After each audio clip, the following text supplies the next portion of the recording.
Worldventures is becoming a magnet for success because it's basically the nature of what we're all about. It's hard to believe how much ground we've covered in such a short period of time. You know, in our first year, we did about 15 million in sales. Our second year, we closed out at right at $50 million. That's over a 320% increase in our second year. And we are totally convinced that we will clear in our third year $100 million. And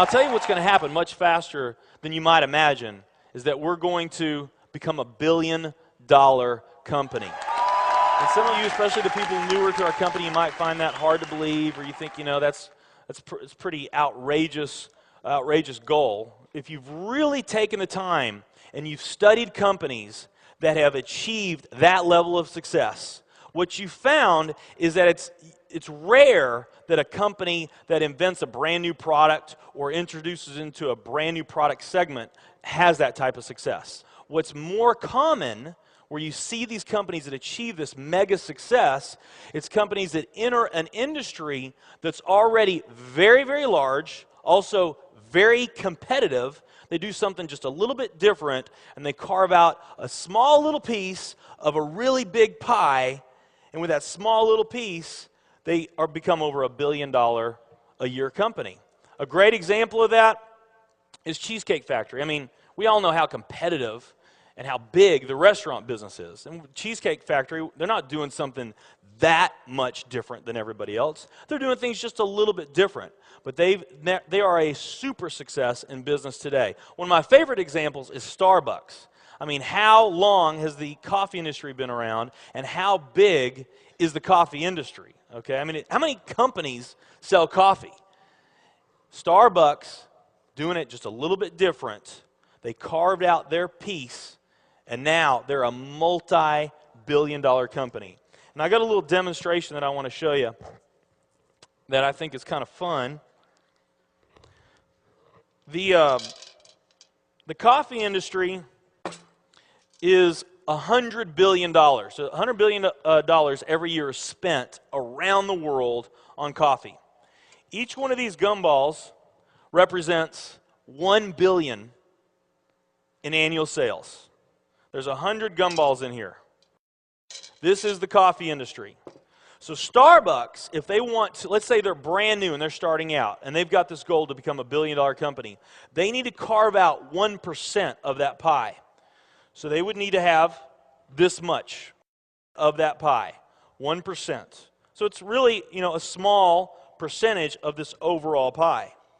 They've been more successful than that. 2, 3, 4, 5, 6, 7, 8. They do about $8 billion in sales. That's a pretty significant portion of the entire worldwide global sales of coffee. The nutrition industry is $226 billion every year is spent on nutrition. So again, each one of these gumballs represents $1 billion in sales.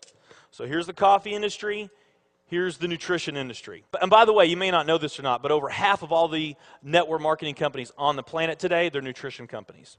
Now let's talk about the travel industry. We need a bigger base here.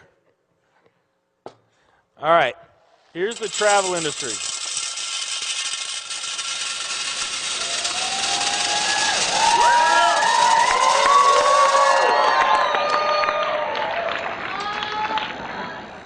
Pretty impressive, right? Well, it doesn't stop there.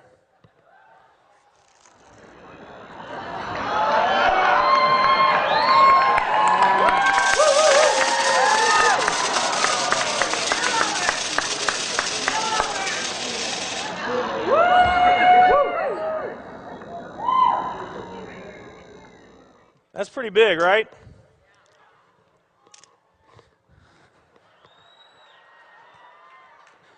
There's more.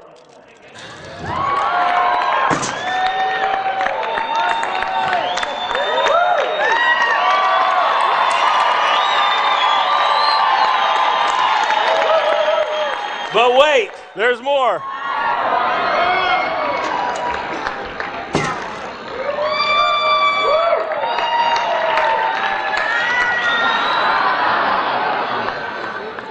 And one more.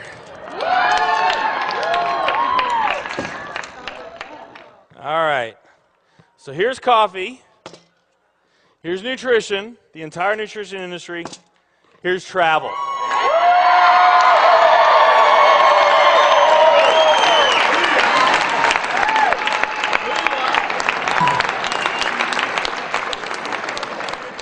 Travel industry is $7 trillion every year spent on travel. And they also say that the travel industry is going to grow from $7 trillion to $13 trillion over the next decade. Nutrition and travel.